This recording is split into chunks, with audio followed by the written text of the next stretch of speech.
Hey parents, I wanted to take a few minutes and just answer maybe some questions you might have about our youth summer camp coming up. Just trying to think about the other day how many summer camps or how many mission trips it's been that I've been doing with young people, and I stopped counting. It's a good thing though, because I've learned a lot through common sense over the years, and sometimes I've learned things through experiences. So we do certain things a way to make it a safe and fun trip for your teenager. For example, we keep the schedule tight with your teenagers. We keep them moving all the time and doing activities. A couple of reasons why we do that. First of all, we've learned that, downtime with teenagers, they come up with their own games or their own activities, which sometimes are not the safest or the easiest to do. Also, we've learned that we like for them to sleep at night. So guess what? We keep them busy. The other thing that we do is we keep a low ratio of teenagers to adult workers. For example, over the past few years, our ratio of teenagers to adult workers is 3-1. So for every 3 teenagers, we have 1 adult worker. And I think that just makes common sense, and it helps because I can't be everywhere. So my top team staff can't be everywhere. So we have adult workers with eyes and ears open, listening and watching to make sure that the teenagers are doing what they need to be doing and what they should be doing. So we keep the schedule tight. We've got a great ratio of teenagers to adult workers. And we also make sure that all of our workers are well trained and the right workers that need to be there.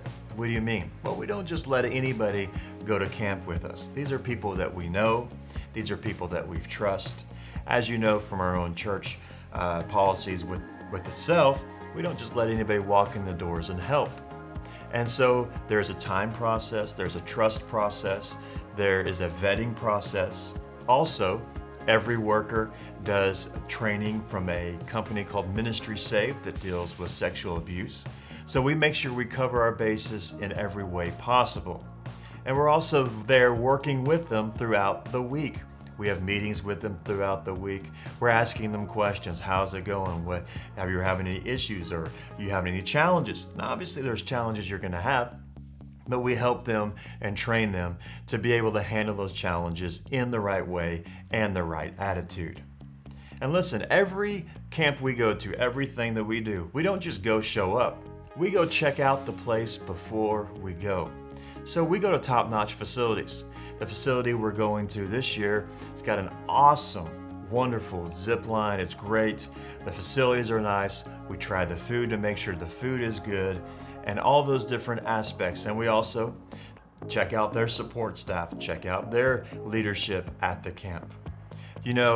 Also when we're at camp, we don't have our kids just hanging out with their support staff. If our kids are around their support staff doing the activities that they are facilitating, then we have our adult workers there as well.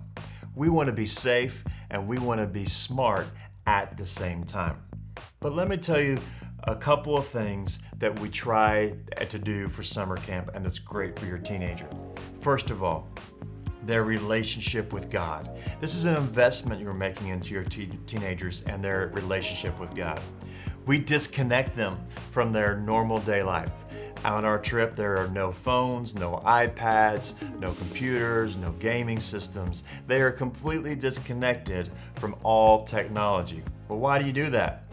Well, first of all, I have no idea what they're doing with their technology on their own. And second of all, we want them to spend time focused on the Lord, focused on their relationship with the Lord. We had 2 services a day, great praise and worship, great services, and I've seen God mark teenagers in positive ways for many, many years. And oftentimes, when I talk to teenagers after they grow up and become young adults, they talk about stories about summer camp and different things they've learned at summer camp. So it's an investment in the relationship with God. But it's also an investment in the relationship with their friends and their people around them. They may have a close-knit type of friends where they hang out with all the time, but at summer camp, we have team competitions and they're put on teams, and so they get to meet other people and they get to work with other people as well. And it's a great opportunity for them to expand and their social skills and to expand their time to be able to hang out with other kids as well. Now, let me also let you know that we don't just throw the kids all in together. I'm not going to throw a 7th grader in a bunk with a senior in high school. Their conversations are going to be different, where they're at life is completely different. So the sleeping arrangements are such. Of course, we have the boys and girls separated, and we have a boys bunk and that has the junior high boys in it, and then we have a boys bunk that has the high school boys in it, and we have a girls bunk that has the junior high girls in it, and we have a girls bunk that has the high school girls in it. Listen, it's an awesome time and a great time for your teenager to come together and get close to the Lord and make good godly friends. And listen, when we talk about the price or you hear the price, don't fear, don't go backwards, don't shy away from it, because God will make a way.